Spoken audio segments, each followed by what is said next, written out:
And Councillor Conti, you are clear to start when you're ready. I'd like to call the Finance Committee, I'd like to resume the Finance Committee to order at 5:00 p.m. This evening, sitting on the committee is Councillor Cobus and Councillor Reynolds. I believe Councillor Reynolds is absent. And Councillor Delicia was also absent. So as a result of the people who are here, it looks like It's just you and Councillor I. Dolan or Councillor Boderman, I don't know which of you have served the longest, but whoever is the most senior is the third member of my committee tonight.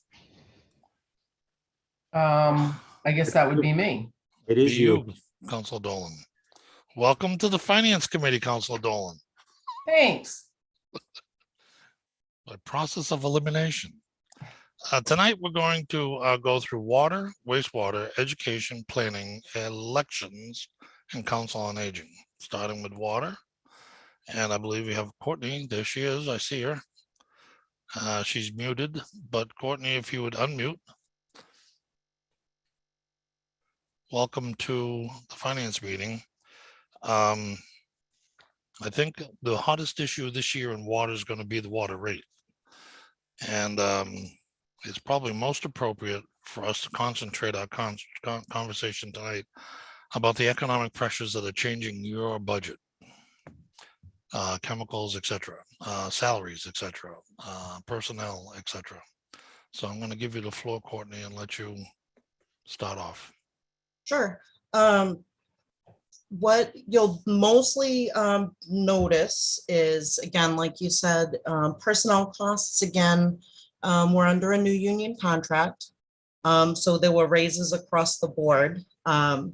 So there's substantial increases in, of course, the salary lines, but that also ends up rolling into overtime accounts, the dig safe, the callback overtime. It costs more to have them work holidays.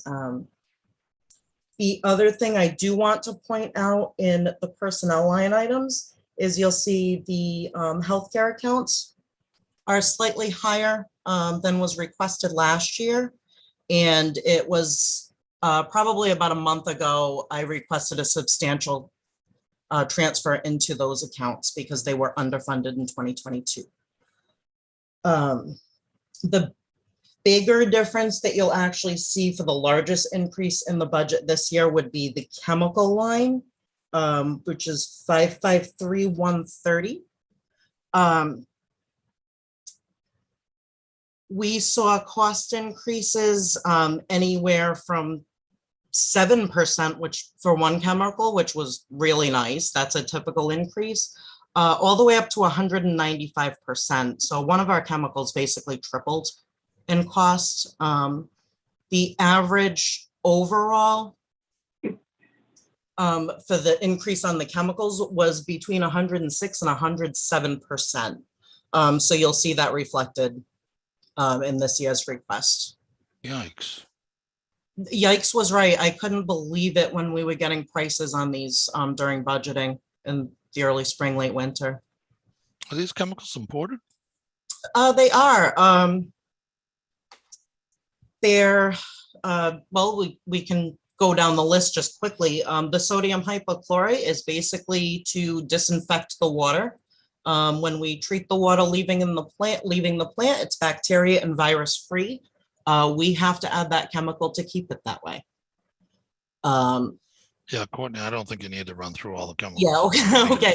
But yes, they all are absolutely necessary.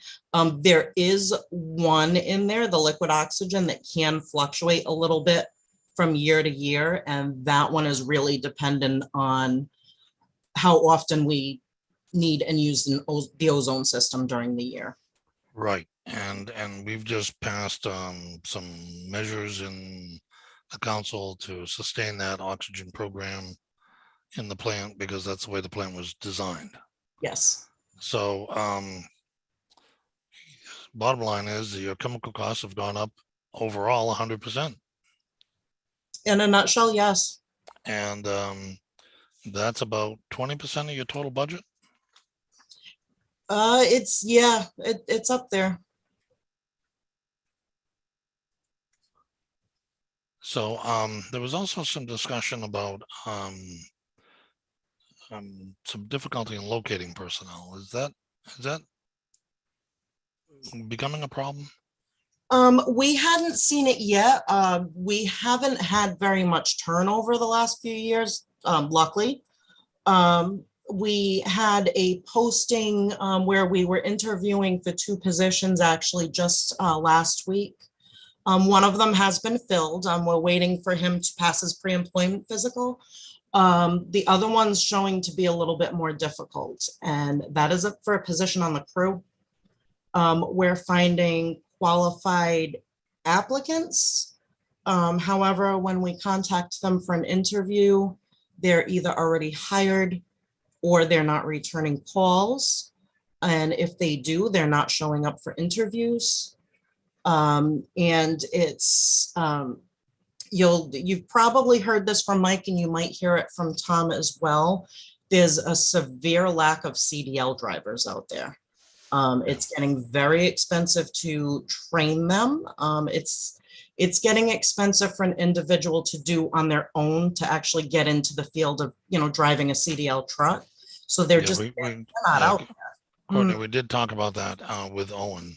Yeah. When we were talking about personnel, and you're experiencing the same issues that Owen's experiencing in personnel. With 40 years in the experience, he's coming across problems that he's never had to deal with before in his career. But back to the overall expenses for the water department, there's going to be a rise in the water rate this year to be able to cover your costs, and I'd like to just try to hit that at the 5,000 foot level on what those cost pressures are. One of them is chemicals, obviously. Yeah, chemicals and personnel for sure. The plant here was built and designed in 1995. So we can actually pick away at most things, pump replacements and things like that with internal personnel. But we're seeing higher costs, longer lead times to get materials. We're seeing things like the ozone system. It's, on its last legs. The bigger issue in my department is the shape of Wading River. Again, council approved funding for pilot testing for THM and HA precursor removal, as well as PFAS removal. And it's going to lead to substantial costs in design and substantial costs in plant renovation when all is said and done over the next 3 to 4 years. So Courtney, you got cited for the NON and the PFAS last summer, and you attributed that to Wading River. And Wading River is being redesigned or re-engineered or analyzed by Tate and Howard, the engineering firm that you contract with. This is following a multi-million-dollar sand bed removal just a few years ago, which is normal maintenance from what my understanding was. Every few years, all the sand beds in Wading River need to be replaced with very specialized sand, and it's very expensive. What percentage of water does Attleboro consume comes from Wading River? Wading River, when it's back up to capacity, can handle about 40% of our average day. Over the winter, it can handle over half. Over the summer, probably a quarter to a third of our water. So without Wading River, we're in trouble. Right. And the expenses of Wading River, you think are going to be not just 1 year, but maybe 2-3 years out? Yes. Councilor Cobus, you had a question? I did, and your line of questions were right on and aligned with some of the questions I had, which were all towards Wading River and some of the objectives listed for 2023. Talked about the bringing Wading River back on this year, and with the PFAS treatment and all of that.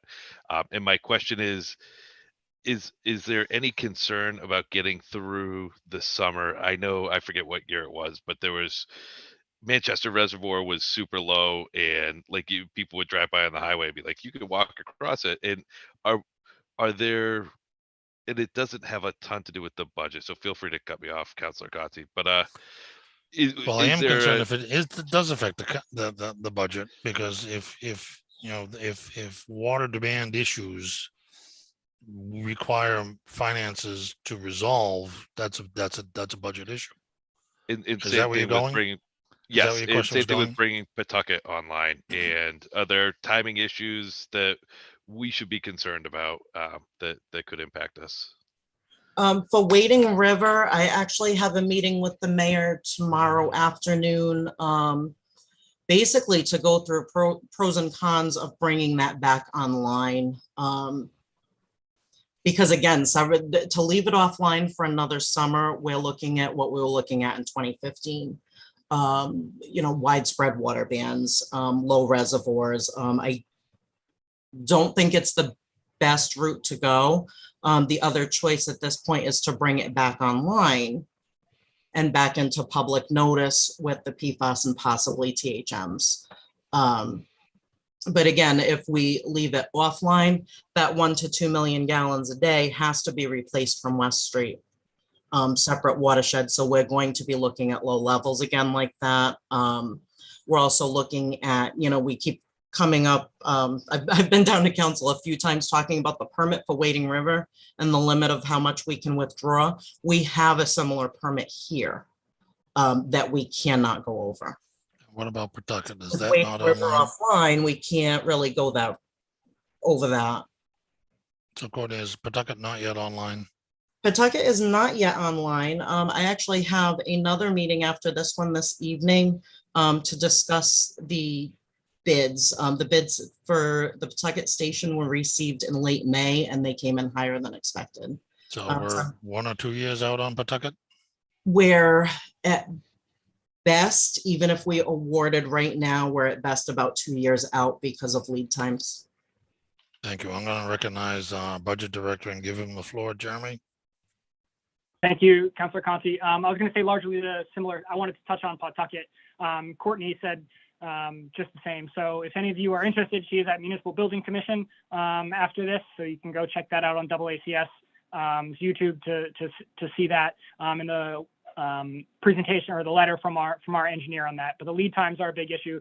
But at the same time, that's intended to be an emergency interconnect for us.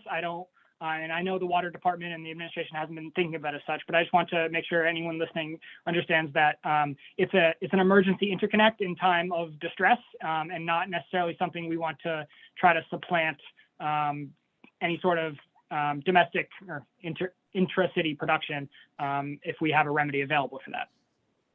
Okay, That's thank all. you. Thank you. So Courtney, I'm sorry. Remember, we want to stick to the budget and the water rate, and I'll recognize Kathleen DeSimone and give you the floor, Counselor. Thank you, Councilor Conti. I'll get to the point. I have 2 questions and a comment.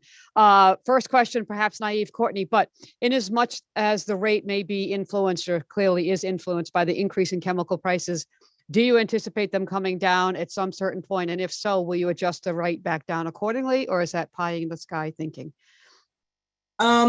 It's hard. I can answer the first part a lot easier than the second. It's really kind of hard to tell if they're going to come back down. We actually have seen chemical costs either, come back down from a higher level or kind of stagnate for a few years in the past. It does happen. With what we're seeing with other lead times and other materials, I don't see it anytime soon. Okay. Right. If it did, the effect on the rate, I might actually refer that one to Jeremy. Okay. All right. And So I'm this sure one, it's do you have not a another clear question? line, but I'm sorry, Rick. Did you have another question? I Counselor did, if I DeSimone? may, in regard Yes. to your issues with personnel or anticipated issues with personnel. I'm curious, does your department and others work with our Human Resources Department to assist you in recruitment? Do we have pipelines with certain educational institutions or other areas to actively recruit? Do we have succession planning if these vacancies are due to retirements, et cetera, et cetera? I guess my question is, Is there a plan in place to assist you and support you in filling these positions, either from within or without? For succession plan, yes. It's something that's in my mind all the time. I do have actually a few employees who have been here since the early 80s to late 80s. So, I mean, there's a few out there that within the next year or two are ready to go. For, planning and recruitment, we do work with personnel. We do have, the water department is a member of both Mass and New England Waterworks. So we do reach out to them. They do a lot of education and things like that. And we have a good relationship with them, and we do let them know when we're hiring, which actually for the operations staff has worked really well. For the equipment operators, not so much, unfortunately. Okay. And lastly, if I may, Councilor Conti, one more comment. Courtney, in regard to the idea of water restrictions, I'm of the mindset that to some degree, water issues are only going to continue and perhaps get worse, not only for Attleboro, but for the much larger community. So might it be helpful to create almost a mindset in anticipation? This is the new way of that water is happening. For example, gone are the days of just open the faucet all day long. And I think we need to not be afraid of that, but to actively kind of educate people and like, this is here, this is going to stay. Is that accurate? Is that something we should think about as a municipality to adjust expectations? It is, and actually it's something that, we see at the state level as well. Again, we, per permit, we have to institute water restrictions May 1st through September 30th every year. And again, they're very light restrictions, no sprinklers 9 to 5 p.m., and they don't really reduce our production very much. But what they do, they get people in the mindset of, conserve, and this is why it's important. And I can water less at 8 a.m. than I would at noon. And if we have to institute further restrictions, it's already out there. People are already aware on why we're doing this. All right, thank you. Thank you, Councilor Conti. I'll forgive that you strayed away from budget issues. My apologies. I'm Councilor sorry. Deb Gould, you hand up, I think. I'll give you the floor. Thank you. So Jeremy's probably going to want to speak specifically to the water rate. Sure. I would like to say that because water is an enterprise fund, if there was a surplus, if we charge too much in 1 year, it would help that particular fund. It's going to stay with the system. It's going to stay with the enterprise fund. There's debt that will be brought on in the future that, we might not have to raise the rate as much next year because if there was an increase this year. Nobody likes the increases in the utility costs that we see, water, sewer, and rubbish, but the chemical spreadsheet, when Jeremy and I were talking about the budget earlier this year, I'm like, that's a huge increase. We need to be able to justify why we need so much money. We've also done some work relative to the health insurance accounts for water and wastewater. We're looking at them more closely. I know Courtney touched base on that, but I think it is important for the council to know and remember that we wouldn't necessarily be able to adjust the rate mid-year because that affects the tax rate and everything that's happening there. And unfortunately, the first quarter, if any increase, you're going to see a phased in effect of that. So you don't realize all of the sort of extra revenue if there were to be extra revenue until later in the year, but future rates might be able to be either not increased as much really for benefits that happen now. If we see extra revenue and we're able to tighten our belts on the expense side. The Water Enterprise Fund, as an enterprise fund, has separate retained earnings certified on an annual basis and does get to keep that revenue for its own operations. So that is important for the council to know and remember.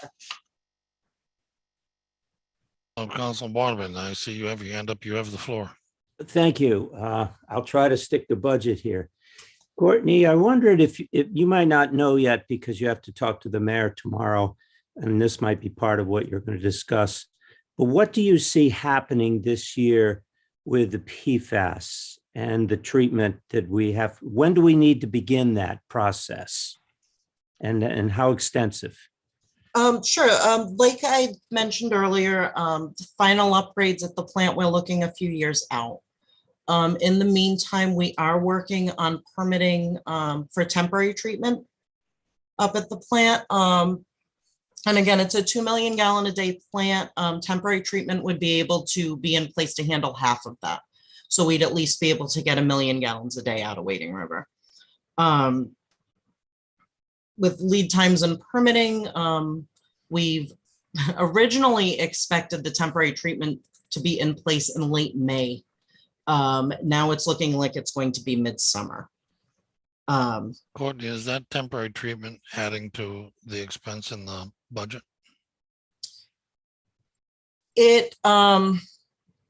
I've been working with Jeremy. That is one of the items that we were planning on using ARPA funding for.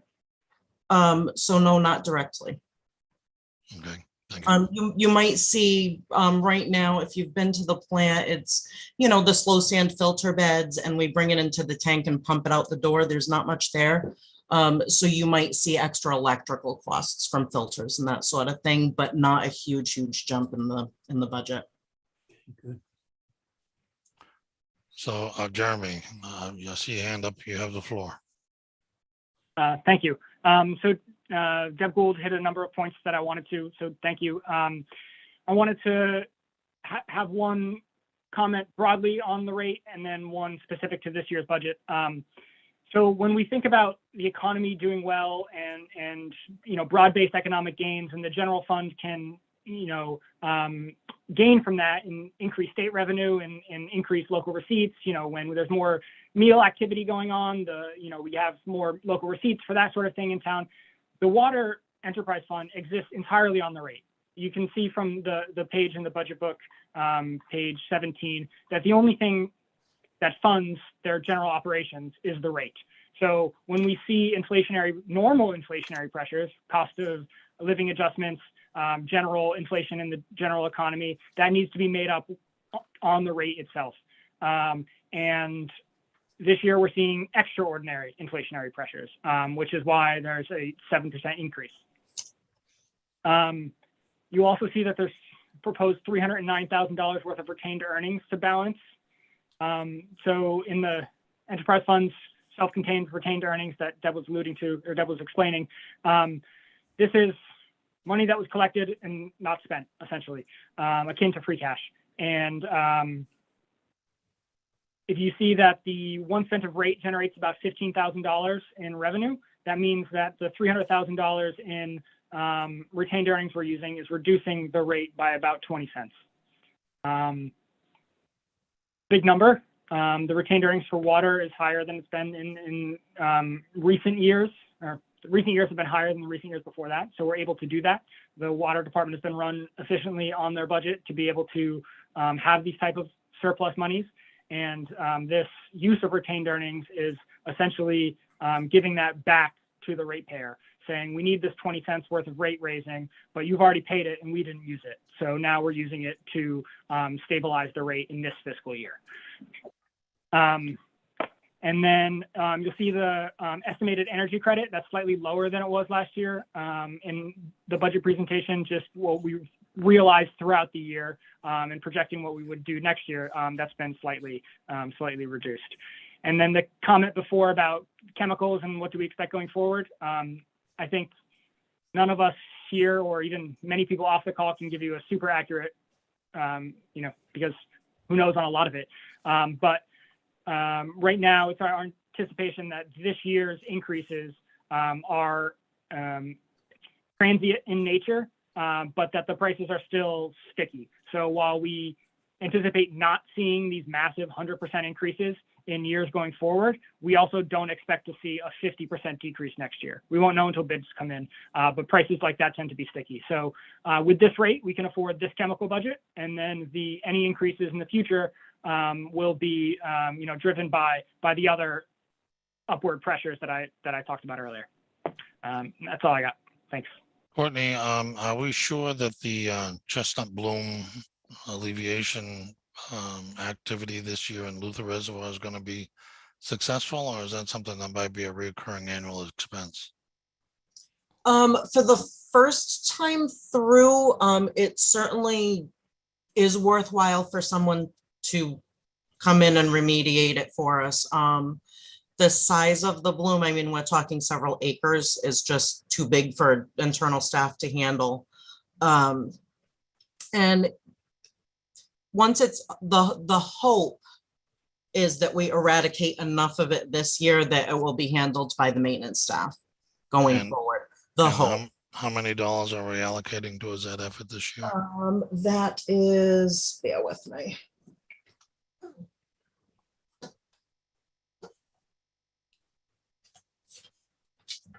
And I believe it was, the estimate for the cost of that is 50,000.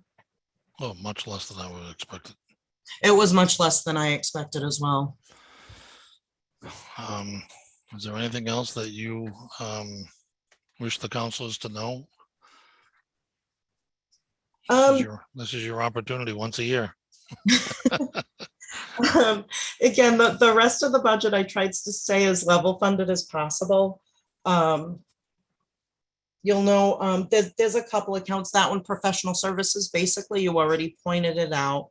It always kind of starts low, and then I run into things like water chestnuts. So it tends to be more what it ends up at the end of the year, things like that. To keep costs down in other accounts next year. Some of our chemical costs ended up being a little bit low in FY22. It costs more to chlorinate and pH adjust the water at Wading River. So we had a little bit of savings on, treatment chemicals. Didn't need the ozone as often. It really hasn't been online. Actually, it's been under repair again. So those, the extra money in those purchase orders is being used to stock the distribution crew. Because again, those cost increases, they're hitting the hydrants and pipes as well. So to keep. I've got just one last question, and then I'll turn it over to both Deb Gold and Todd Cobus. Tell me about the commercial side accounts. How is that holding up? Are we stable in the commercial account, water usage and income? For what are you referring to? For the large accounts, the large water user accounts, the manufacturers that use large volumes of water, is that portion of the business been stable? Yeah, it actually appears to be. From this end, it's easier for me to judge off of production. The production's been normal all year, and there was actually another. It's going to turn into an increase in revenue that council approved. We had the large meter sizing survey. Yep. That I'm expecting a report and recommendations towards the end of this month, maybe beginning of July.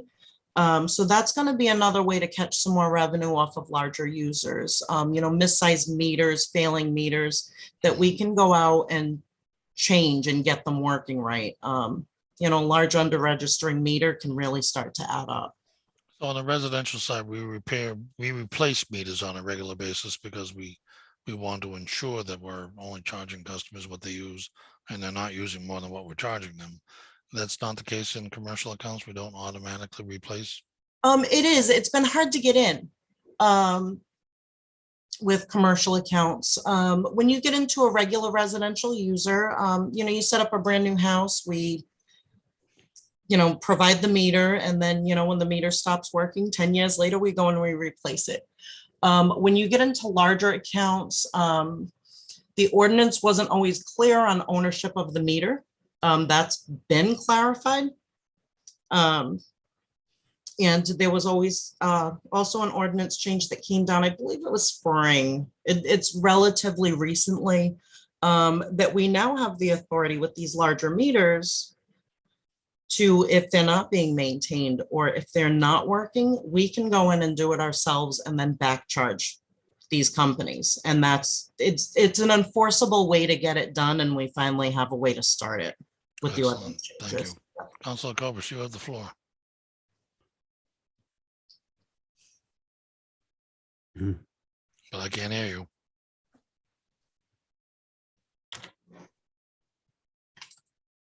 Council Cobus, you have the floor. Council Cobus, can you hear me? Doesn't He's look still like he connecting. can hear you. Nope. He went off camera too. Council Sorry. Cobus, are you there? Yes, I'm back. Okay, Did you you have the floor. Yes, thank you. Sorry about that. My question was about the data security piece, and you mentioned that that's coming to a close. We had approved for improving the security for this SCADA system. Mhm. Is there any anticipation that we will need to do anything with that next year? And I didn't see it in the budget. I could have missed it though. No, again, that's already been funded. It's taking longer than expected. Electronic components are just, they're taking as long as everything else. But we're nearing a close, hopefully this summer, early this summer, that will be done. Maintenance of any security measures are gonna fall under, we have an annual SCADA maintenance contract Mhm. that falls in our maintenance contract regular account, so that would cover that going forward. Okay. Council, Thank go you. ahead. Another question? Nope. I know we're running out of time. Thank you. Deb Gold, did you have your hand up? I did. I just wanted to comment on a couple of other things for the council. And obviously the fuel accounts are something that we might have concerns for next year. The water department only has a very modest $50,000 reserve for transfer account that was funded, presented to the council for funding. And then just so the council is aware, we did implement in fiscal 22 the citywide snow program that water employees participate in. If those costs are for the citywide program, historically, all of the overtime costs have been borne by the snow budget. But this year, if there's anybody working on their straight time hours, those costs are also shifted over, so they're not on the rate. So anytime we identify anything that needs to be addressed, we continuously update our procedures and make sure that the ratepayer is only paying for things that are appropriate to the rate and are actually for the operations of the water department. So I just wanted to make sure the council was aware of that. It was a modest amount. It was only just over $2,000, but still it is more appropriate to have it in the snow budget. And that's what I had. Okay. Courtney, thank you. If we have further questions, we'll be in touch. But we're on a real tight schedule on this budget, and you've explained very well the challenges that you're facing, especially with Wading River. I wish you the best. Thank you for participating. I appreciate it. Great, thank you. Councilor Cobus, if we could bring in Tom.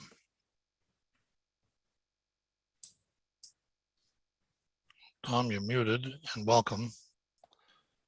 Welcome. Tom, I'll give you the same direction I gave to your counterpart, that in the budget meeting, we've got a limited amount of time. We're on a really tight schedule, and that it's clear that you're facing chemical pressures just like she is on the water side, and that you're facing fuel dollar pressures just like she is on the water side. And your plant is just as old as hers, so you got that going with you too. But if you could give us an overview of financially the biggest challenges that you think you're going to be facing in the coming year. The chemical costs, obviously, like you mentioned, they've gone through the roof, along with the cost of fuel. The plant actually was built in '78, so it's a lot older than people realize. We did a retrofit in 2003. But now we're getting to the point where the plant needs to be completely gutted and rebuilt again. And most of the equipment we have now that we retrofit, back then you can't even get parts for anymore. And if you can, they're at a premium. Our cost of maintenance has almost tripled this last year. The parts have gone through the roof. The price of replacement parts and components, when we can source them, sometimes we're replacing whole pieces of equipment because we just can't rebuild them anymore. So we're getting to the point where we're going to be needing a substantial treatment plant upgrade to take us, into the next permit. which is way overdue. It's been out there since 2013. We still haven't got the next permit yet from the EPA, but it should be coming soon. And with the facility we have now, we're going to have a hard time meeting those limits. Tom, let me just make sure I get this right. Your chemical costs are up like hers, so they're up about 100%. I have some chemicals as much as 157%. On the low end, I have some around 31% increase. Yeah. And so, Jeremy, you're showing us a slide on the wastewater chemical budget that shows $1,409,000 for total cost 23. And I don't see a total on 22 on that particular slide, but I'm guessing it's somewhere yeah. around 700,000. Yeah, so let me pull up wastewater right now. I think it's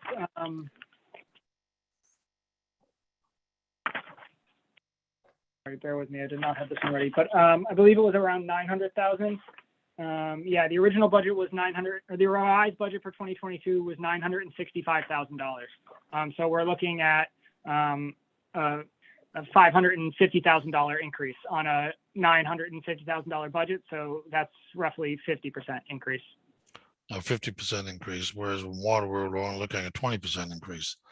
So Water, you also, we're looking at 100% increase from about right, but it was 250,000 to about 100,000. but it was only 20% of her total budget. Oh yes, I'm That was talking my about point. increase year over year. Right. And then Tom, you just you told me your maintenance was up how much percent? Some of our costs we're seeing coming in. I mean, we're not increasing the line, but we're seeing the price of replacement components 2 to 3 times higher than we paid last time we had to purchase them. And a lot of the components that we need are no longer manufactured or available. Some of them are being specially manufactured for us because we need them and there is no alternative replacement part. So they're actually doing a production run, which is increasing the price. And it's taking a lot longer. We're getting lead times up with 6 months just to get replacement parts right now.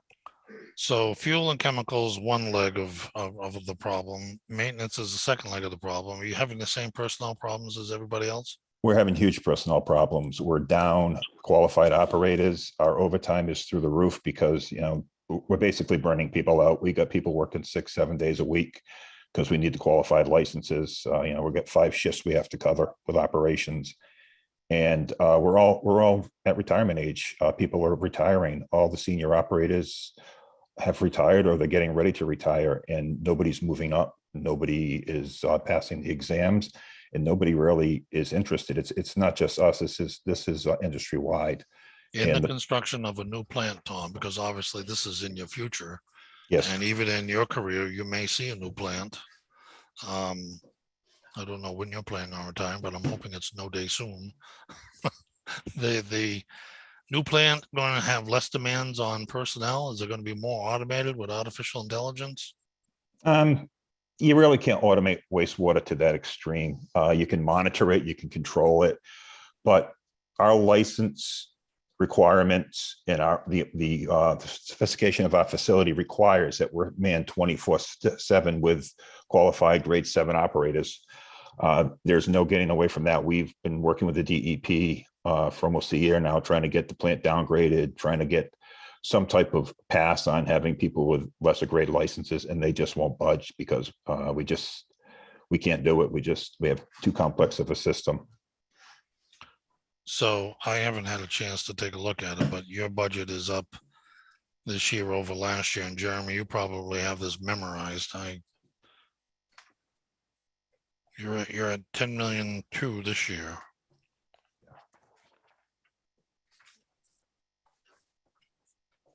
And I don't have last year's book here handy. Yeah, they were at 9,000,003, so an increase of about $900,000 or an increase of about 10%. And the chemicals make up roughly 15% of the fiscal 23 proposed budget. 1.5 million on 10 million and change budget, so a little bit less than 15%. Got it. That's pretty clear. So Tom, we were able to accommodate some of your last minute changes, you know, towards the end of the year when you needed more money for chemicals, more money for fuel, and we passed those measures quickly in the council. No one has a crystal ball on what's going to happen in the future, but you're feeling comfortable with this budget? I'm hoping we can make it on the fuel. Basically, I mean, we've always been a little heavy on the I'm not sorry, not the fuel, the chemicals. We've always had, you know, a little bit of extra cushion in there. We don't have that anymore. Over the last few years, I've been decreasing that. We don't have that cushion we used to have years ago. So it's close, but basically I've got trends going back for over a year that I use to predict the chemical usage for fiscal 23. And as long as we have a similar year, we should be able to get by with that. But, you know, anything can happen. It's a biological process. So we can only do our best to control it. It's going to do what it wants to do. If it requires more chemical, we're going to have to feed more chemical. Hopefully not. Well, I'm delighted to see you're going to be able to purchase a Vector truck with the ARPA funds. And I'm sure if Councilor Blair was with us tonight, he'd be wiggling in his seat because he's been begging for a Vector truck for at least 12, 14 years that I'm aware of. Our current truck has about $40,000 to $50,000 worth of known repairs right now. It's tired. It's a tired vehicle. It's done a lot of work. And so that new Vector truck is going to save you about what your comments are saying, about $32,000 in expenses out of your budget. So that's going to be helpful. Yeah, I mean, we're not even budgeting for those repairs because, you know, we do have the request in for the new Vector. So we didn't even consider that in the budget. And I apologize, I didn't get to look at, Jeremy, you could probably help me out here on the retained earnings for the wastewater. Are we nibbling at that or are we sustaining it? Similar story to water in that recent retained earnings certifications have been higher than the recent years before that. Let me pull up where it's at right now. So with wastewater, we started the year with 1.9 million in retained, and all sorts of things that council recalls voting for: sand filter improvements, lights and power, gasoline, couple of trucks. And with using this 269,000 to balance the budget, wastewater will end up with 790,000 in retained earnings left over, which is a little bit lower by about the amount that we're using to balance than they were at the close of fiscal 21. When, if you recall, we didn't have to use retained earnings. So again, same comment as in water, that about the broad economic context that, you know, wastewater needs to exist on their rate alone. So this use of retained earnings is money collected in the past, unspent, and is being used to stabilize what would otherwise be necessary rate increases this year. Got it. And this is the same way that Deb Wood had talked about the first quarter of revenue at the old rate, so to speak, for consumption prior to July 1. So we're at 3 quarters in the new rate, 1 quarter in the old rate, and, you know, so we don't get the full fiscal year effect of the new rate until next year. Got it. Anyone have any questions for Tom? Councilor Dolan, you have the floor. Thank you. Hi, Tom. Hi. So as far as not the rate, but the fees, are we anywhere in line with other surrounding cities and towns? Or are we still significantly lower? If you're looking for permitting fees, Yeah. we brought it up and we kind of looked at the surrounding communities and we picked something in the middle based on what they were charging. So I feel now that we are okay with the fee. The fees were much better off than we were. It's before, basically it was all being taken up by the ratepayer. They were subsidizing all the building permitting in the city and all the inspections required because the fees were so low. We're more on track now than we ever have been in the past. All right, that's good, because I know, you know, we don't want to use retained earnings, and I know that you guys, when you have projects, they're large, and I know that we didn't pass all those fees for water and wastewater, those increases. So I wanted to see if you felt that we were in line with other cities and towns, or substantially lower as we were before. So again, we don't want that to go on the ratepayer, nor do we want to use your retained earnings, because clearly water and wastewater need that. So thank you, Tom. Council Dolan, it's a good issue, and thank you for bringing it up. I would have if I had remembered. Councilor Jacobus, you have the floor. But you're muted. Thank you. Yes. So, hey, Tom. Hi. Quick question regarding the SCADA system upgrades. And I see that's underway, expected to be completed in the next, in this upcoming fiscal year. Is there, with all of those upgrades, is that going to help us at all with the automation and in labor? Can we reduce the number of people on shifts at all, or does that do anything for us with regard to labor? No, I mean, we're at issues? bare minimum on shifts now. We're running during the day. A lot of times we have one operator running the entire facility. At night, we'll have an operator and either an operator of lesser license or an attendant, and that's it, running that entire facility. Not to mention, all the facilities throughout the city, all the pumping stations and stuff we have to take care of. The SCADA system is going to basically allow us to have better eyes on the plant. Right now, I mean, the system went in 2003. We're still running Windows XP machines. So everything's failing. There's no more hardware support. There's no more software support. We can't upgrade anything just because, we're running such legacy equipment right now. So it's going to allow us to have a better control of the facility, less crashes, less network outages. And right now, a lot of things that we're doing, we have to run to the physical piece of equipment to even see what's going on, because basically the system's to the point now that we just can't control it remotely anymore. We can't get the right feedback. We've lost a lot of the feedback from a lot of the equipment. So we have to go out there and physically, monitor it and do what needs to be done. Okay, thank you. So Tom, refresh my memory. Have we made the request to begin the design for the replacement of the plant? No, I have a comprehensive wastewater management plan that I need to do. We're looking to do with ARPA funding, but it wasn't as simple as just getting the money through ARPA because of, I guess, Jeremy can probably answer better on this, but basically we have to do an RFQ. And the plan is going to basically be the roadmap for the next 20 years. It's going to look at what we need, to bring the treatment plant into the next permit, what we need to do in the collection systems. And it's also going to address something that people just kind of always put on the back burner, but they're aging. Some of them are as old as the plant, 40 years old, is all these remote pumping stations that we have throughout the city. We've had stations that have been out there since 1980. And we've inherited a lot along the way from private contractors that abandoned their pumping stations. So they need to be looked at. They need to be addressed. We're doing what we can, replacing things, but like everything else, you can't get parts for these stations anymore. You can't get equipment for them. Everything is just outdated. They don't make it anymore, and you need to replace it completely.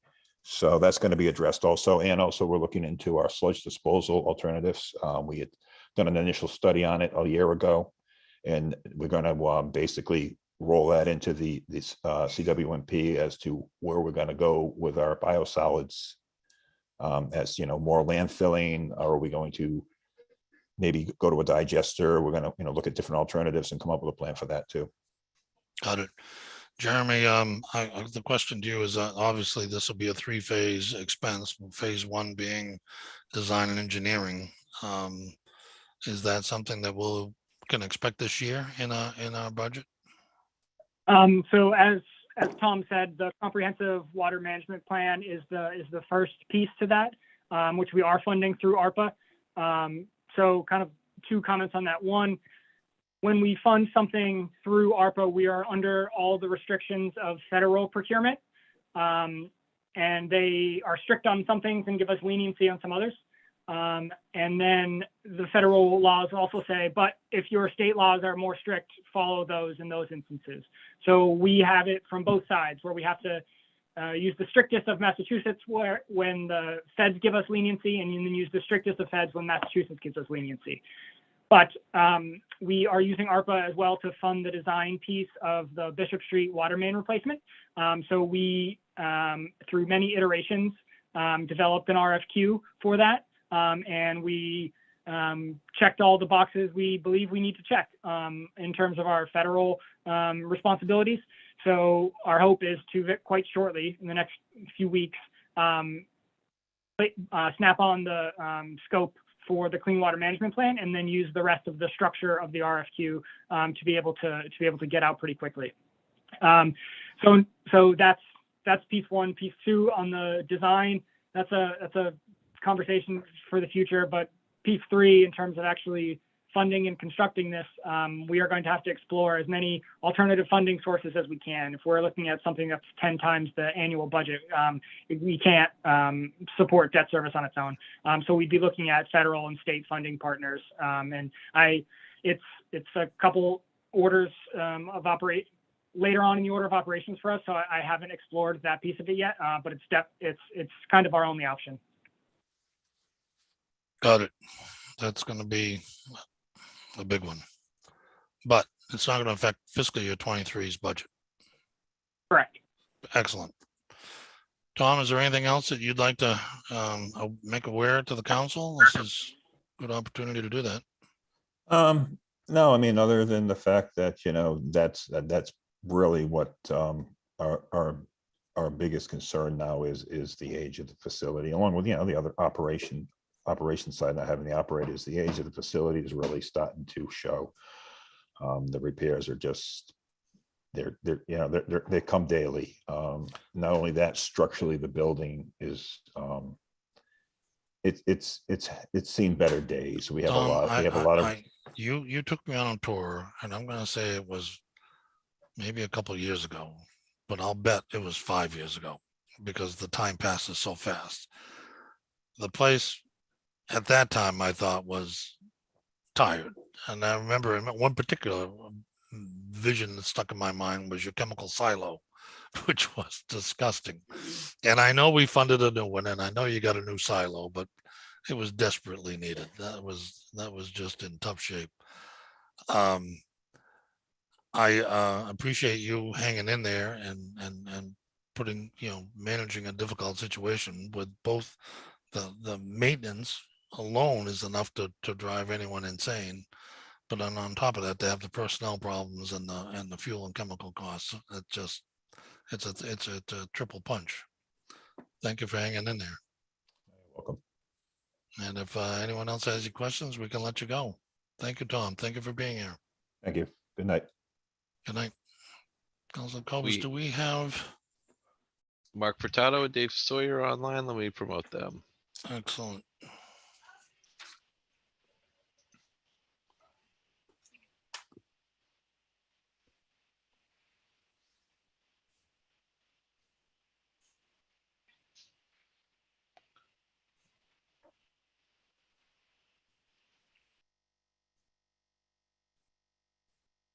Welcome, Mr. Furtado, and welcome, Mr. Sawyer. If you're both with us, if you'd unmute, welcome to the meeting.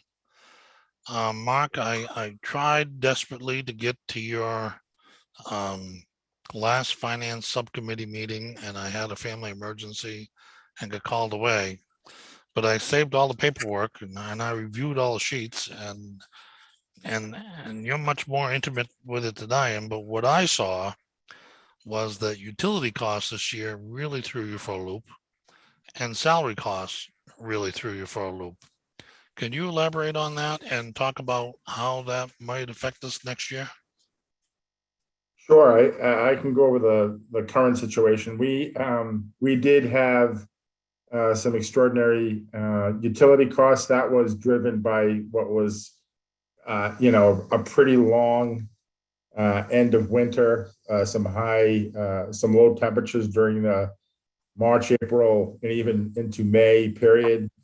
And the reason the utilities came and bid us is because we are continuing to exchange air constantly. Again, we've changed our air handling and environmental control systems to focus on air exchanges in the building rather than lowering our utility costs. So the systems are constantly running, and again, the air has been very cold, even right through now. So yeah, we had and that's going to happen for as long as we're in these kind of pandemic conditions, and for as long as the weather kind of keeps acting kind of funny.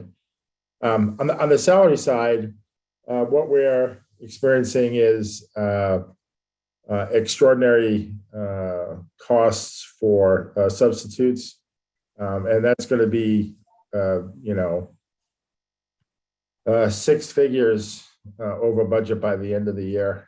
However, the rest of the budget has performed very, very well, and we are very certain that at the very end of the year we're going to be fine. We have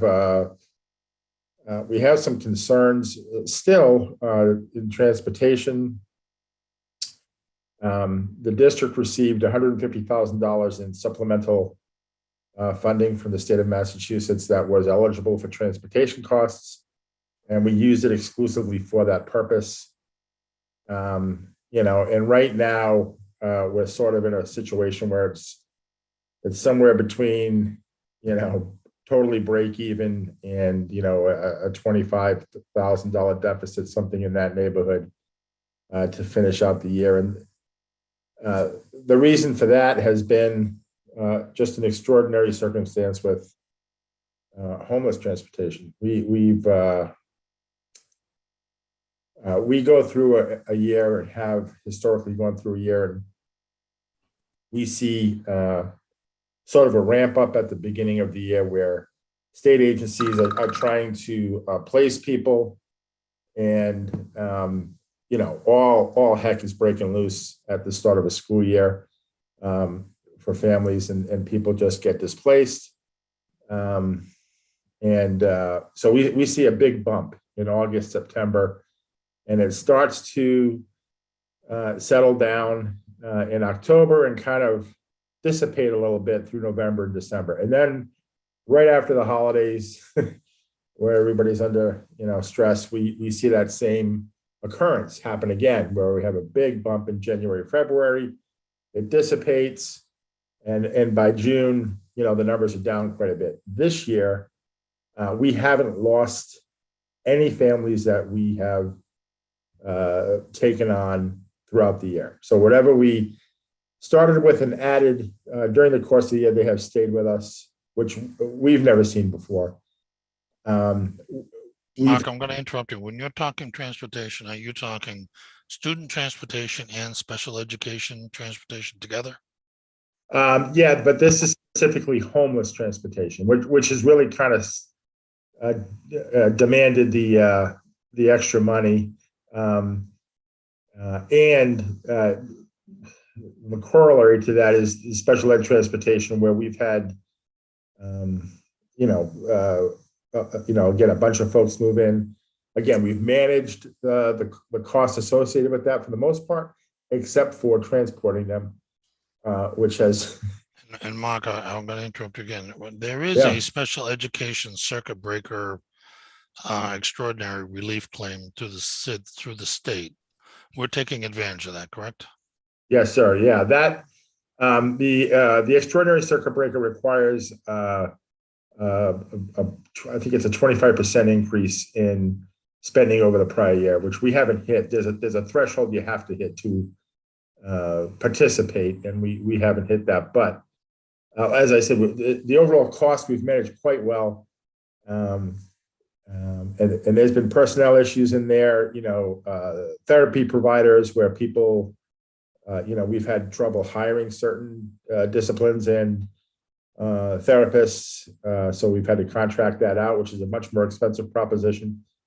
All of that has been kind of dealt with, but the transportation side has also been pretty extreme. But as I'm sure everybody knows, we have the stabilization fund available should that become something that is beyond what we can address. But so far as we sit here today, that hasn't been the case. So we've been met with some significant challenges in utilities, some very significant challenges with substitutes, and significant challenges with homeless transportation. And put it all in the blender, and operational side of the budget, I think we're going to be fine, maybe better than fine. From the transportation side of the budget, we're going to have potentially a very, very, very modest deficit, but it's just too close to call right now. And so I'll direct a question to Mr. Sawyer. The pressures that you're seeing in this current fiscal year budget proposal, the utilities, the sub-cost of transportation, are there any major factors going on that might affect these three things in the future? The short answer to that is no. I think that there's good reason to believe that some of the forces that we're dealing with are going to continue. Obviously, the weather that drove the utility cost is unpredictable, but we do know that there's an increase in utility costs planned for next year related to the new building. And I know that Mr. Hurtado has factored that in. And there's good reason to believe that homeless transportation in particular will continue to be a pretty significant challenge.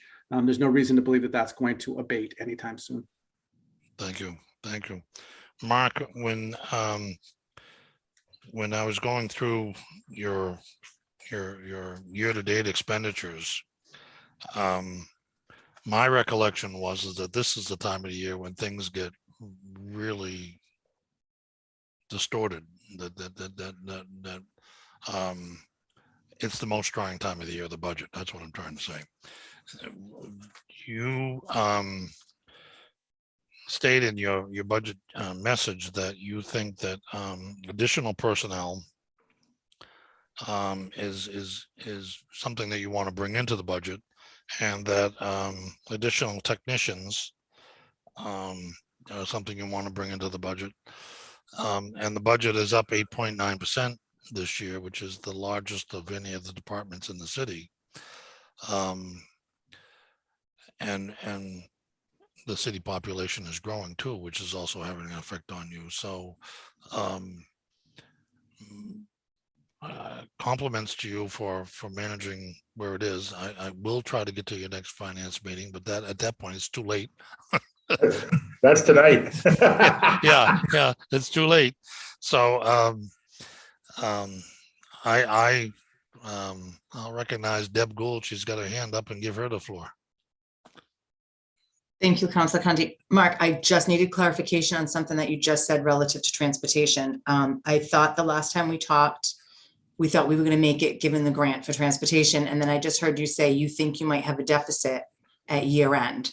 Obviously, we can't have a deficit because you cannot go into deficit. That's an ineligible expense. So do you have ESSER funds that could cover that? Or are you going to need to put something into a communication to the mayor, even if it's just in case? Because if it is, we have very few council meetings left. We would need to get something to the municipal council for the June 7th communication.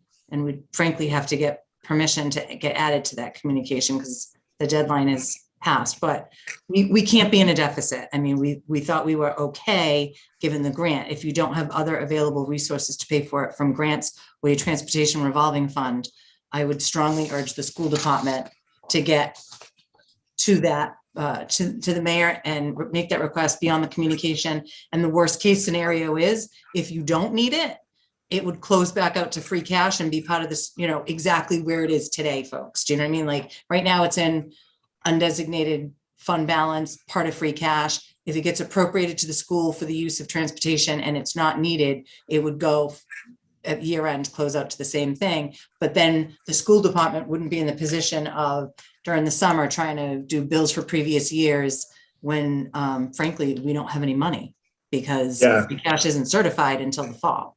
Yeah, Deb. So, when the when the numbers were daunting, and whenever the numbers are daunting, I will certainly continue to let you know and sound the alarm and that sort of thing. We're really, really close. So like I said, it's somewhere between 0 and 25,000. And we do have sort of fallback for that. We do have, like I said, the Special Education Stabilization Fund. We have. But that also requires a vote, Mr. Furtado. We do have ESSER funds, and we do have Okay. transportation revolving. So we have all of those things. We have to close out some POs that are open and do all that kind of, as Okay.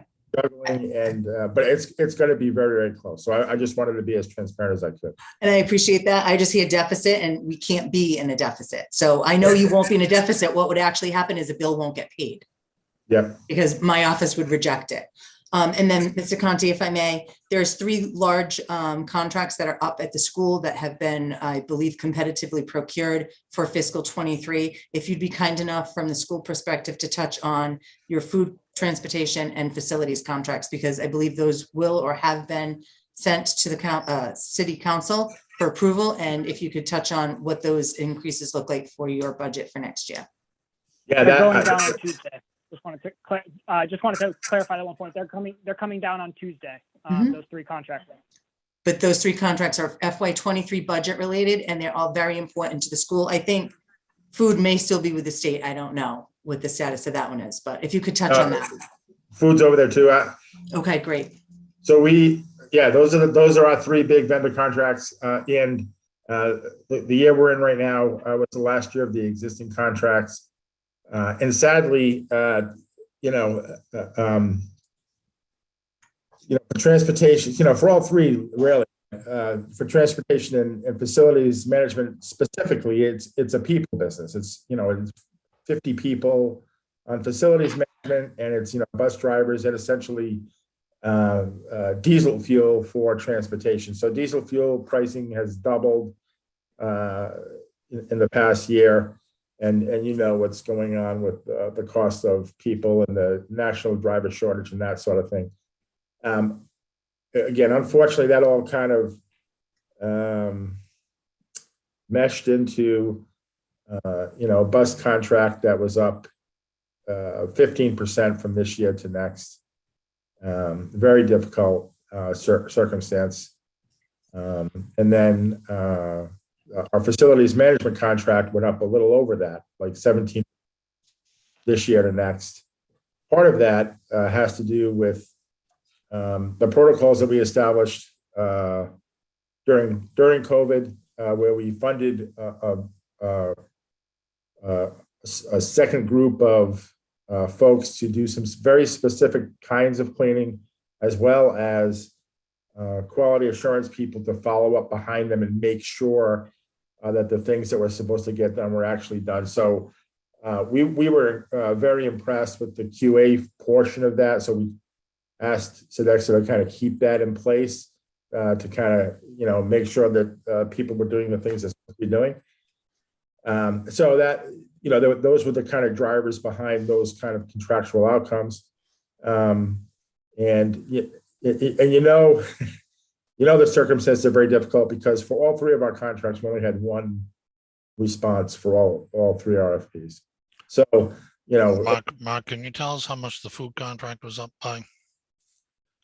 The food contract was the exception. So that contract lives exclusively in the school lunch revolving fund. It does not impact the operating budget at all, ever.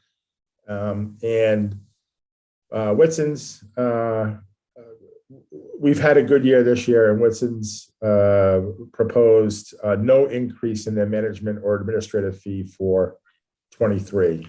So Mark, it's just an observation that if 2 of your 3 major contracts are up 15 and 17%, the fact that your overall budget is only up 8.9% is remarkable. And I'm going to hold you up. I'm going to hold you up right there because I want to recognize Councilor Cobus. Outstanding. Thank you, Mark. Thank you, David, for joining.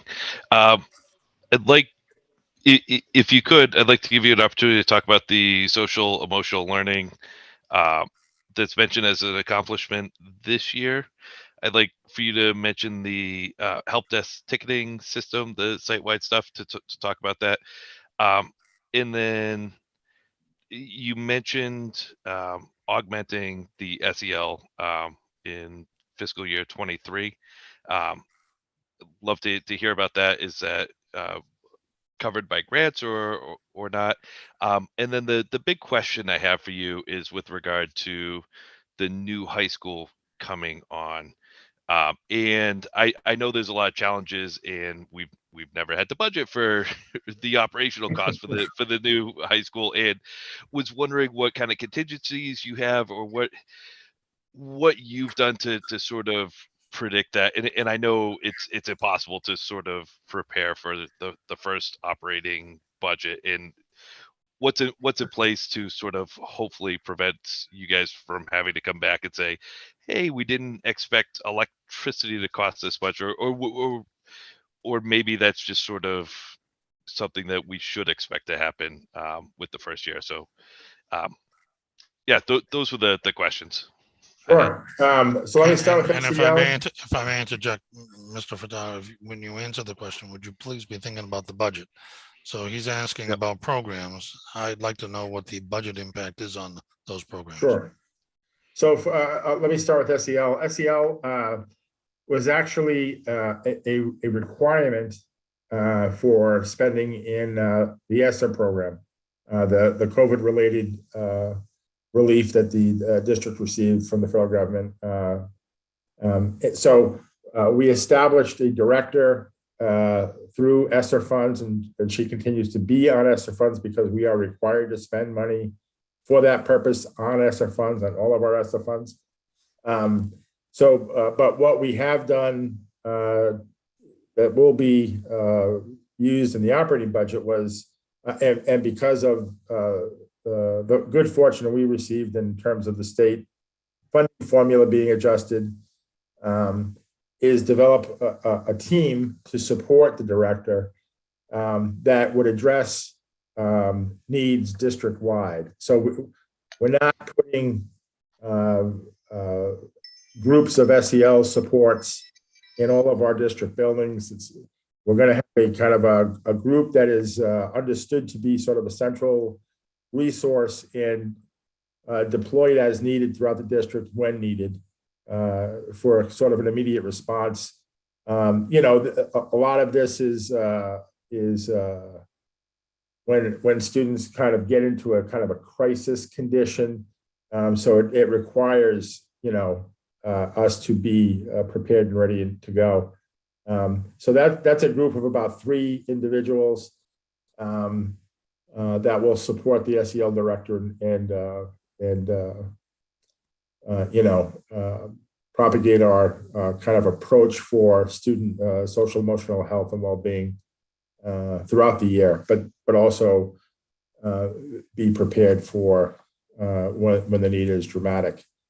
So that the support group is on the operating budget. The director is remaining on our ESSER funds for the foreseeable future.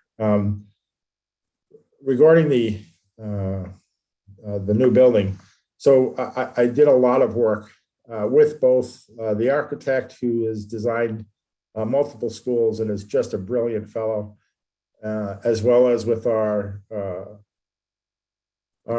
project manager, Skanska, who, you know, has also done numerous buildings to understand the implications of a new building, you know, and by all accounts, I've spoken to a couple of folks who have new buildings, and you know, the thing that shocks everybody is the electricity costs, because all of the systems are now fully electric, if you will, and are you know, controlling the building to a much greater extent than anything, you know, we ever had in our current building.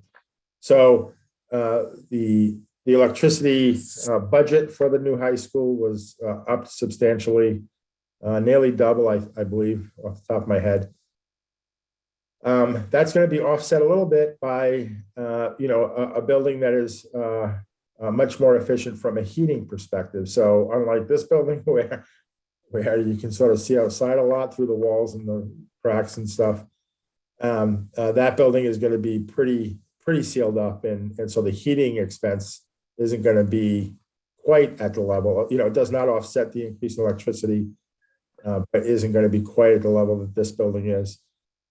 So a little give and take there, a substantial increase overall, and that's just based on numerous conversations with a bunch of people who have new buildings or constructed new buildings.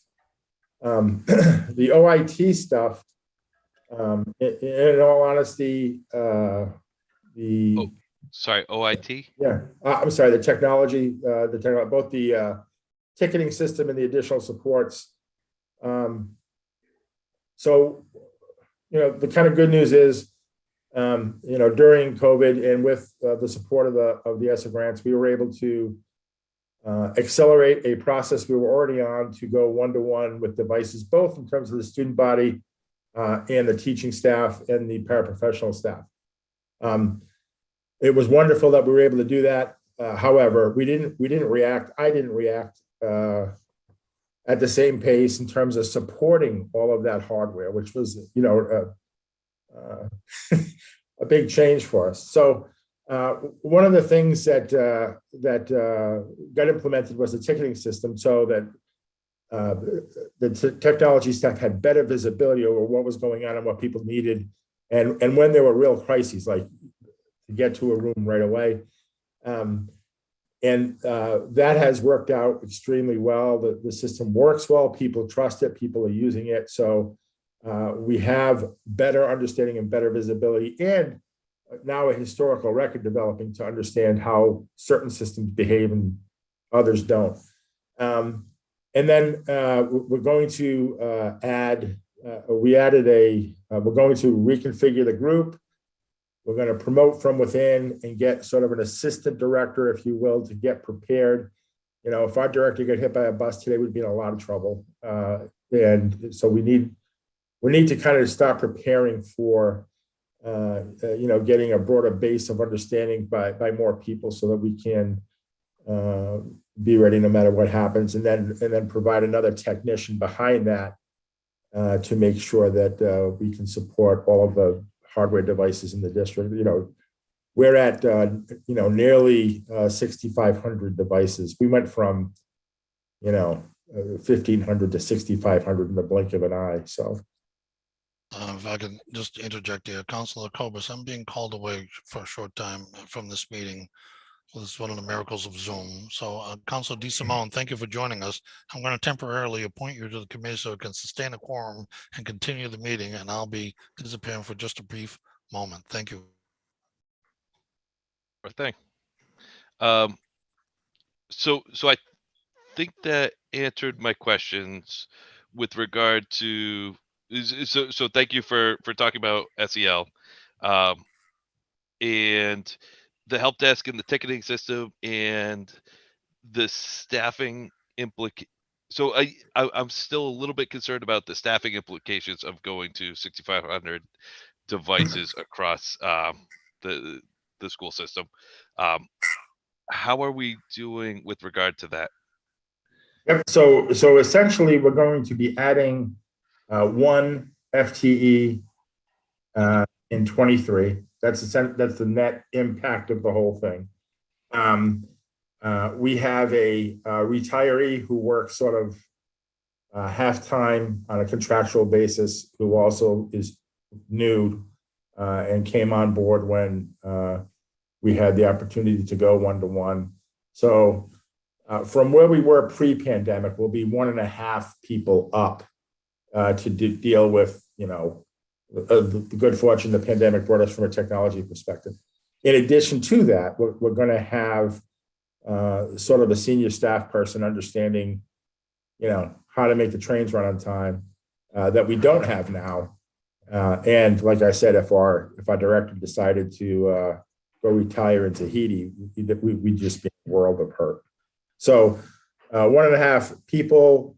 The half-time fellow who came back from retirement is on the ESSA grant as a support for the new technology position. The other folks are all going to be on the operating budget. Perfect. That's all I had for questions. Does anyone else have questions or comments? Deb? If none of the counselors have it, I just wanted to say, between the high school, the pandemic, and the ESSER grants, the train contract for the performance and some of the other projects that the school department has had to do, and I'm not talking academic stuff that they have to do. My office is largely just numbers with them. It's amazing what you have been able to accomplish, Superintendent Zoya and Mark. And I'd be remiss if I didn't at least mention that to the council. I know that the budget is a constant challenge for the school. And the budget doesn't even speak to the amount of work that the school administration has to do on all of the ESSER grants. I know that it's a huge lift for my office. So I know that it's a huge lift for them as well. So we work closely together if there's anything else that my office could continue to do. And the moving of the high school and the challenges that you're going to face through the process over the summer, I wish you all the best of luck, because it's a beautiful building and the community is very fortunate to have it. It's just, I cannot emphasize enough how much administration has gone into that from the school perspective, as well as capital projects and other folks, certainly the school building commission and stuff. But to add that on top of everything else that the school has been able to do, it's impressive. So that's it.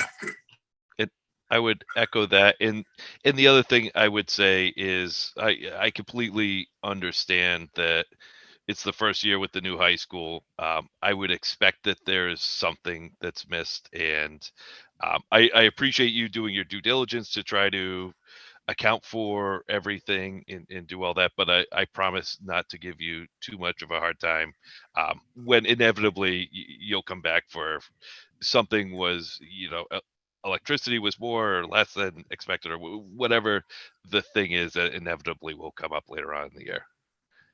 Mark, your per kilowatt hour contracts for utilities are up when? Next year? Yeah, I know you guys are a little bit sooner than the city side, so it could conceivably happen, if for nothing else, once those go out. We have great rates right now. Relative to what's going on in the world. So, that is something I'm a little nervous about. And what I've found is we're getting a heck of a lot of calls from folks wanting to work with us. So our electricity goes through December of next year, and our gas goes through April of 24. Okay. And I'm back. So thank you, Councilor Cobus. And thank you, Welcome Councilor back. DeSimone. I now rescind you, Councilor DeSimone, from the Finance Committee. And we made Councilor, huge changes while you were away, by the way. yeah, you probably did. But one thought that came to me, and I apologize for the barking golden retrievers if that was part of the concert that you heard. The new train contract to bring air conditioning to several schools is obviously going to change your electricity consumption.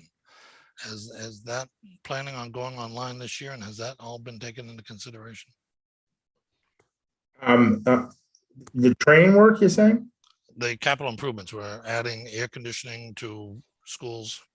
Yeah, so it's interesting. It's a fascinating thing. So the work we did at or are going to be doing at Thatcher, which is cooling related, the tonnage there is not going to change. So, but the tonnage there is big enough to accommodate the other half of the building that right now is not air conditioned. So that work, that initial work that we're doing, is actually going to save money because it's a contemporary system, not a 25-year-old system, which is theoretically going to pay for the work that's going to be done.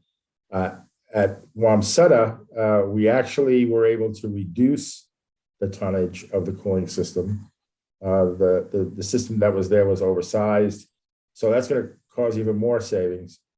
So all of the train work is based on the assumption that the savings realized by the install across the district is going to result in dollars that are sufficient to pay the monthly cost of the bond taken out. And there's a guarantee associated so that in the event that that doesn't happen, the problem is trains and not the cities or the districts. So, they're on the spot in terms of having to make sure the systems perform as prescribed and result in the savings identified that allowed us to borrow in the first place. Wonderful, thank you. Jeremy, you have the floor. Thank you. And I just want to make sure you all have an understanding of the way that debt service and those savings work. So the debt service on those bonds is on the city side of the budget. So it will be in the 1-300 grouping, but under the debt service side. So the education funding that goes into their net school spending and transportation and crossing guards and all those things that we talked about kind of lumped together, debt service is not going to be on that. Because savings weren't realized yet, there's no control for that. But like I said in my memo about the borrowing back in August, when we start to realize those savings and Mark can project those savings along with the train guaranteed ones, we'll take an assessment off the school department to pay that debt service on a year-over-year basis. And the schools are no worse off. They're actually better. They have a better system. And the money that they didn't spend on utilities, we are now spending on debt service. But I just want to be clear that that's not in the school's budget. That's on the municipal side. Wonderful. Thank you. Thank you for that. Does anyone have any other questions for Mr. Furtado? Councilor Waterman, you have the Yes, floor. thank you. David, if I may address this to you. Sure. I went around to all the schools this winter.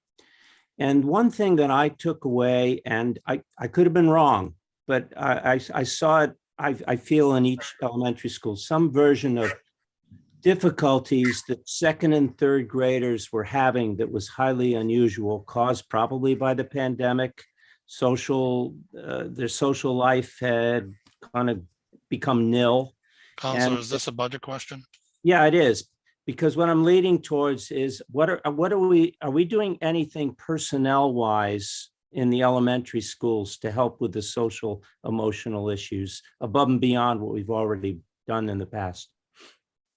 Yeah, so as Mr. Furtado described, part of Joanne De Palma's work as the new Director of Social Emotional Learning is that we're creating a team. It's a district resource that will be deployed where needed, but elementary, as you saw, is often a place where we need it.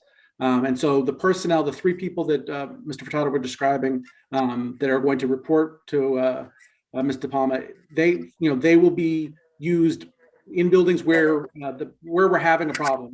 The social emotional needs aren't a constant throughout the course of the year. Certain things, trigger events, and so we need a flexible resource so that we can bring people in when we're seeing a problem in a building, a group of people who we can train to do the kind of work we need to do to get kids back on track, to resolve what the issue is, to get them the supports, connect them with outside resources. One of the things that we talk about is that as a school district, we're not a mental health institution, right? We're not a provider of those kinds of services, but we do have a responsibility to help connect services with families, to help students understand what their issues are, and to provide an environment that is supportive of what their needs are. So we really think that this team that we're creating is going to give us much greater flexibility to deal with these things that I'm sure you saw. If you spent any time in the buildings, you can't miss it. Thank you very much. I appreciate it. Didn't sound like a budget question to me, but that's fine. David, thank you. Mark, thank you. Appreciate both of you being here. If we have further questions, we'll be emailing you or calling you, but we're on a really tight deadline. And Mark, I'll see you during the course of the year at the finance meetings for sure. Yes, sir. And David, keep up the good work. You got a big school ahead of you to walk into. Good luck. Thank you. We're very excited. Thank you both. All right. Good night. Thank you. Councilor Cobus, I see Gary Arazian's with us already. Welcome, Hello, Gary. everybody. Hello, everyone. So Gary, the most hot issue in your budget that I have to discuss with you is the doubling of your office supply account. For those of you who have not attended past budget meetings, it has been a annual snicker that Mr. Rajan had $100 in his annual planning department office supply budget, and none of us believed that it was possible. So finally this year it's $500, and congratulations, sir. I expect to see you Well, now it's not proposed at stealing. 500. Right. It could get cut, but otherwise he may not be stealing paper clips from the council chambers or whatever. Yeah, it was either 50 or 100 for about 20 years. I had requested during the budget process with the mayor and Jeremy to we bumped it up to 250 last year. And the ever confident person that I am, I asked for 1,000. And I think the amount in front of me, I thought I saw 750 recommended. Yes, that's correct. Yeah, it's 750. So it was 250 last year. Again, 2 decades prior to that consecutively was 50. I got the increase last year, which I thank you so much for. So I thought I'd try for 1,000 this year. We've got some projects that I could use some money for, but I'll accept the 750 if that's acceptable to the mayor and the council. So seriously, in looking forward to your budget for this year, you've got a new assistant conservation agent that is 50% funded by the city. You have increase your membership fees for your staff, which is always good. There was some discussion about adding a senior planner. Gary, can you enlighten us on where we are with that? Sure. So regarding, if I could just step back for a second, please, on the conservation agent, we've the assistant conservation agent. So the city's had an assistant conservation agent. I want to say that probably dates back to about 2008 or 2009. It was part-time, and it was always funded by the Conservation Commission on a part-time basis from one of its accounts. Actually, it's a 2505 account. And over time, the need for more help for Concom and the workload has increased. So again, having discussions with Nick Wiley, my conservation agent, with Jeremy, of course, with the mayor, I think we pled an argument that we could really use some additional help to change the position from a part-time position to a full-time position. And I'll tell you, it was such a bright day for me and for Nick. I have to admit that when Jeremy and the mayor said, that's something we could do, and what we ultimately decided is that for salary purposes, we would go full-time. The Conservation Commission would continue to pay would now pay half of that salary from the 2505 account. The city would pay on its side, that would be part of my general operating budget. And what also the city chipped in with 100%, which again, I thank you for, on my behalf and that of the Conservation Commission, are all the benefits, health insurance, and so forth. So that's 100% on the city, half the salary from the city, and half the salary from the Conservation Commission. So that makes up for the additional bump there from last year's, if you may, a noticeable bump, is that additional 21,000 or so, which is approximately half the salary of the conservation agent. On the second item, Councilor Conti, thank you for bringing that up. Again, conversations, I should say, that I've had with Mayor Haru, certainly with Jeremy, on occasion with the personnel director, is the need, and I implore you, for another staff planner above and beyond the assistant. And I will tell you, since Brandon has come on, the noticeable change that I've seen, that I have more access to Nick, that we could collaborate already on some projects, and more exposure to each other now that Brandon's on board. And as I say that as a stepping stone to the need for another planner. I'll be quite frank with you, I haven't decided, at what grade. Currently, we have a senior land use planner. She's a grade 9. I haven't decided, or I should say, I haven't decided. When I say decided, not that I'm making the decision, but my recommendation to the mayor and to Jeremy and to the personnel director, and then ultimately to the council, I haven't really decided whether or not I need another senior land use plan, but I certainly do need another planner. The last time we added another purist land use planner to the staff is going to be almost a quarter of a century ago. That was approximately 1999 when we created the position of senior land use planner. And given the workload, given the complexity of the workload, given where I want to take the department, we've got lots of really fun things that I want to start rolling out with the staff. I shared this with the mayor. I do have his support, which I'm very grateful for. I spoke with, again, Jeremy and the personnel director. We have the support. The question is now, Gary, what about the timing? And I understand that right now wasn't the right time. I respect that. I appreciate that. But at some point, if hopefully maybe during the course of this fiscal year, if we could revisit that, I'd be grateful for that. If not, maybe, an assurance for next year. But I have to tell you, counselors, given the size of the staff that I have, sometimes when I step back and take a deep breath and look at what we've accomplished and what we accomplished, particularly maintaining the administrative oversight of the 3 boards and commissions, I just want to say, I think we put out a lot of work, and that goes on without getting into the specific projects that we work on. I think there's a need where I'm concerned about delegating more and putting more on the same staff and then diminishing the productivity and the quality of work. We're not there, but I can kind of sometimes see the stress.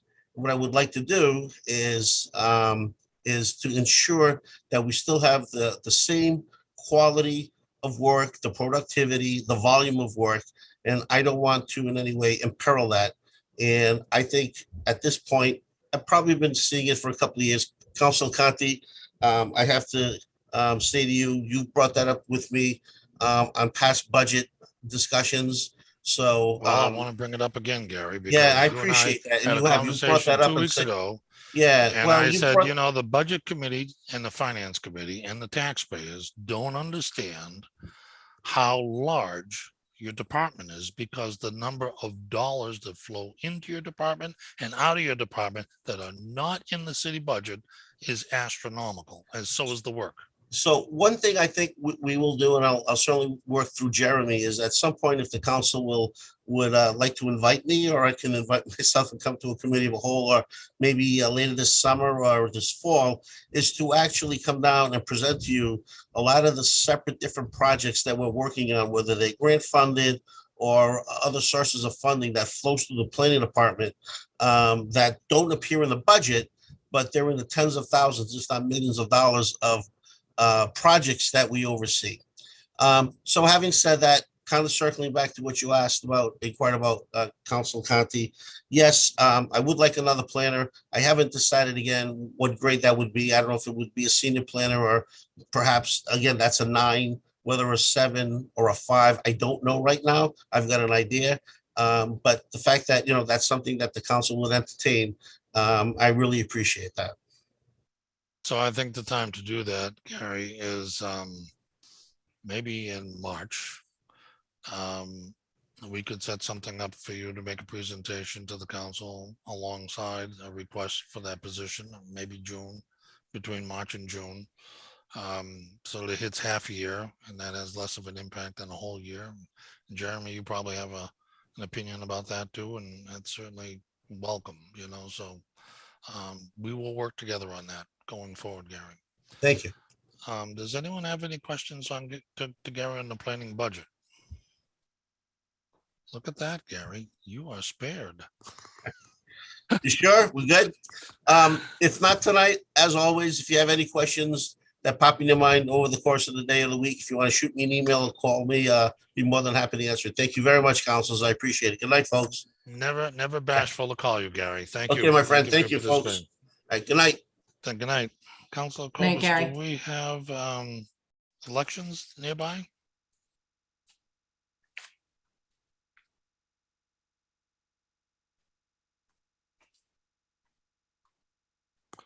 Leslie, welcome. We can see your title. We're hoping that you are there and will unmute and join us. Leslie, can you hear us? We can't hear you because you're muted.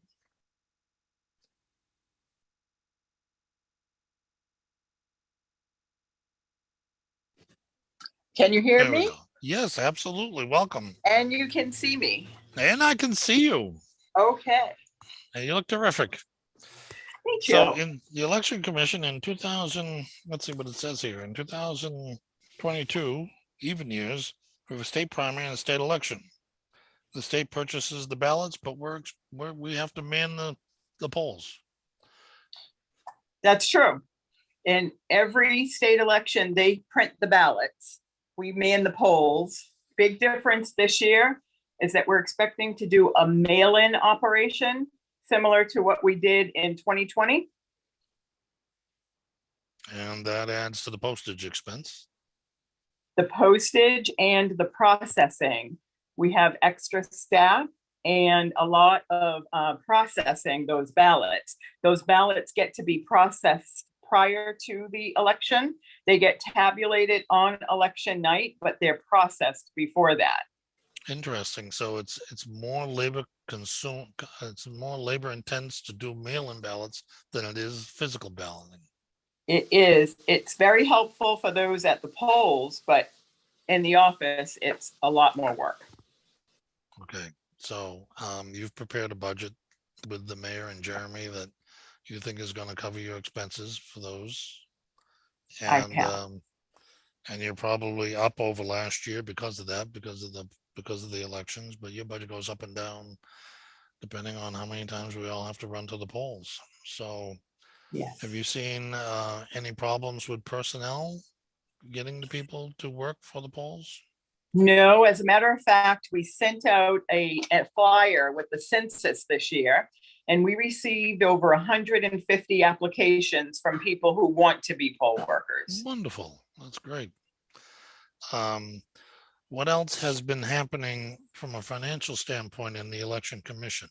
Has there been any financial news?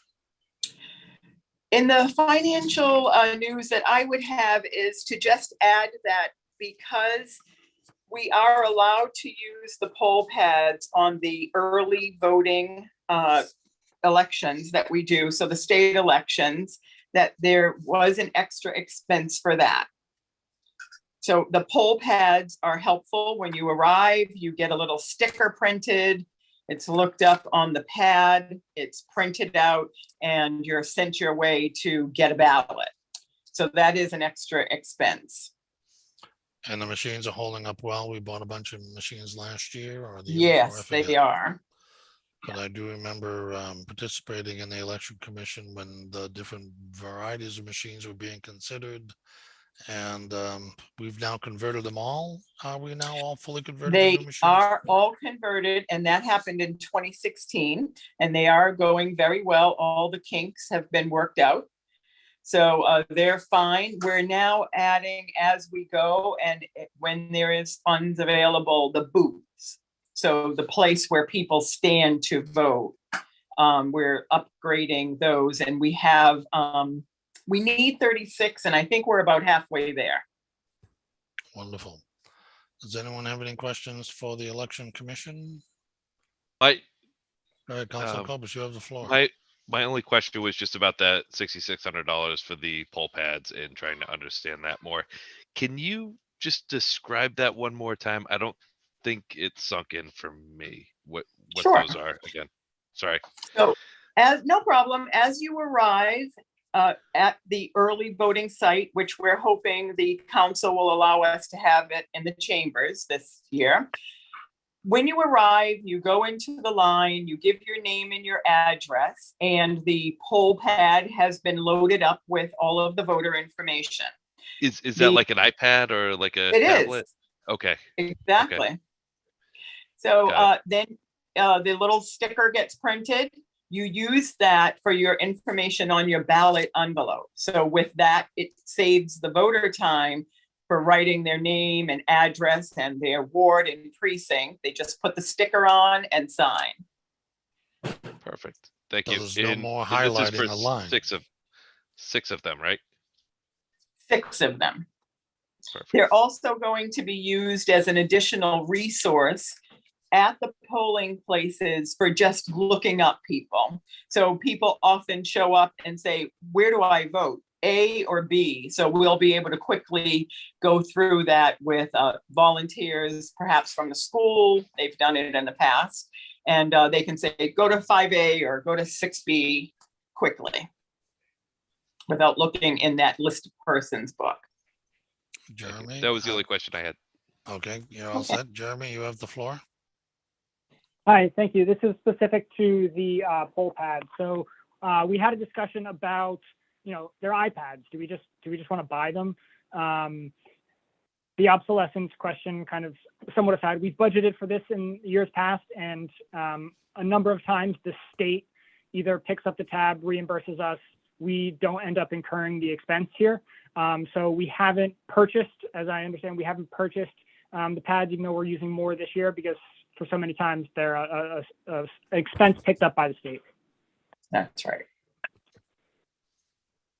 Does anyone else have any questions for those commissions? Deb Gold, you have the floor. Just curious, the recommended budget, Jeremy, for the positions in the office, and there's, at least in the budget book, there was the vacancy. There's been some changes in the office personnel.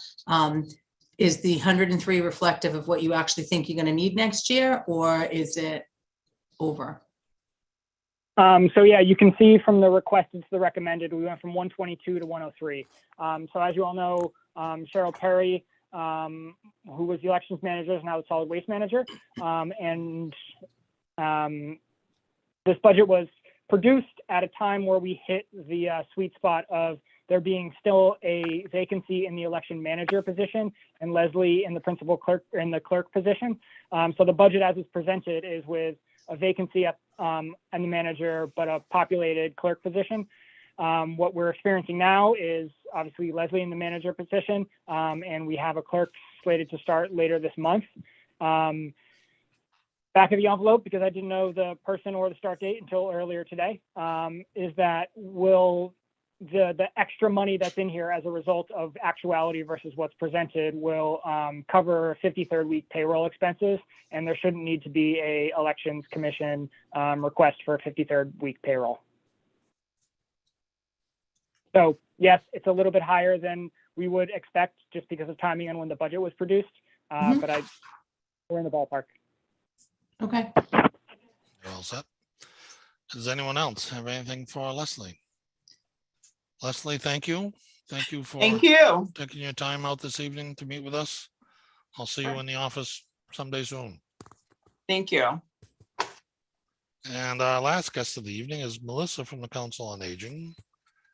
Councilor Cobus, is she available to us? I just promoted. Wonderful. And Melissa, hello, good evening. Can Good you hear me? evening. Can you hear me? Yes, we can hear you nice and clearly. Awesome. So, Melissa, this is an opportunity for you to review financial changes that are happening in the Council on Aging. Looking for your budget. There it is, page 86. And if you would concentrate, at least initially, on the changes to the budget.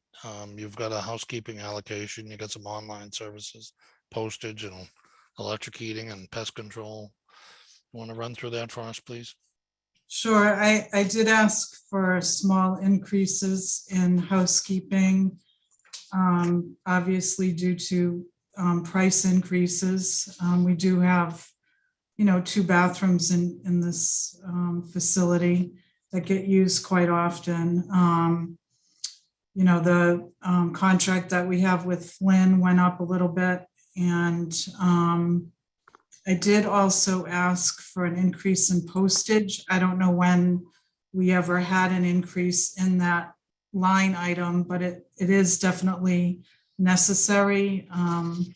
I asked for it to be doubled. That still won't be adequate based on the mailings that we're doing now.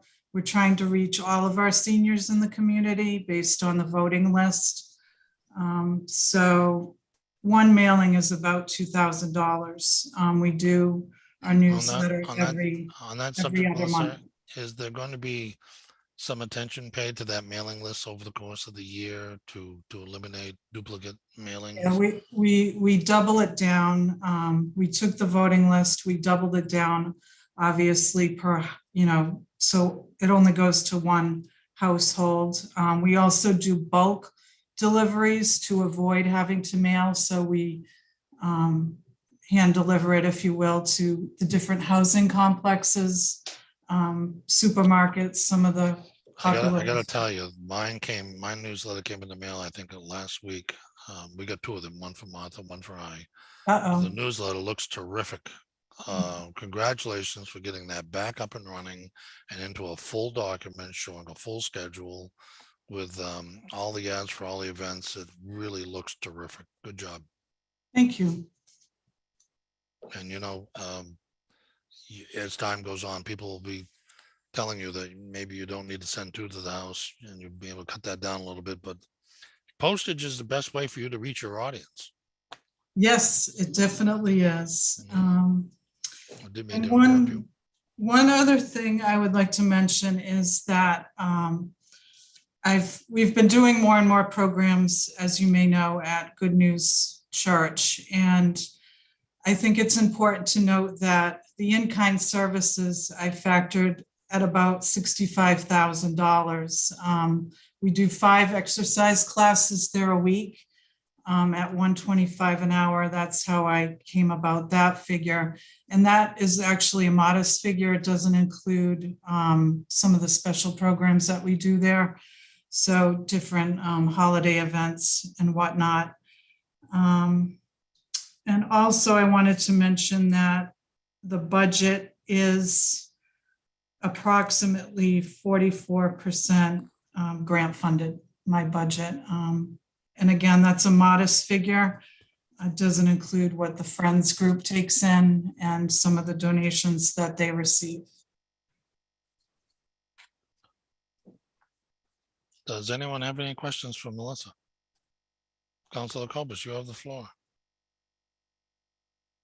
Thank you. And Melissa, I saw in the fiscal year 22 accomplishments talk about the Facebook page and the new web page. Is the new website, is that live now?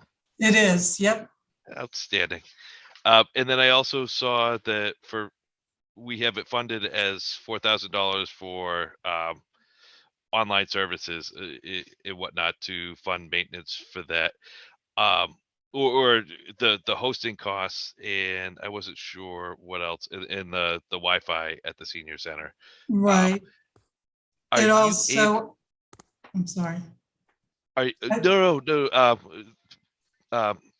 you able to maintain that website, or do we have funding for, like, if there's additional improvements that need to be made, or is it written in such a way that you can update it and do things on the website yourself without needing to hire somebody, professional Right. services, to do that? Yeah, it is interactive. We can change it and modify it as needed. And it's a work in progress. It's not where it needs to be. We did receive grant funding for that, which we were very fortunate. But it is, again, a work in progress. And I may bug you because I need help with Google Analytics and things like that. So I may call on your expertise for that at some point. Fair enough. That was all I had.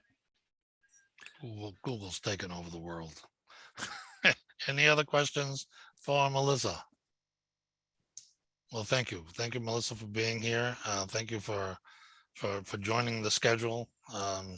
We're under an incredibly fast timeline.